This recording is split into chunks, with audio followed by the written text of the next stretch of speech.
পুরুষ মানুষ জন্মের পর থেকে মাথায় ঢুকিয়ে দেওয়া হয়, যত কষ্টে আসুক চোখে জল আনা যাবে না।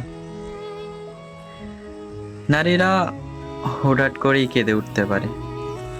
নারীর রাগ, অভিমান, কষ্টেও কাঁদে, কিন্তু পুরুষ মানুষ কখনো অভিমান কিংবা রাগে কাঁদে না। নারীর চোখে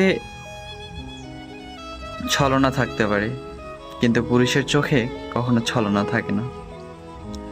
তবুও যদি কোনো পুরুষ কাঁদে, তবে বুঝতে হবে সে অনেক বড় কষ্ট পেয়েই কেঁদেছে, এবং সে আসলেই কেঁদেছে। পুরুষের কান্নার অভিমান কেউ বুঝতে পারে না। পুরুষের কান্নার দৃশ্য খুব ভয়াবহ।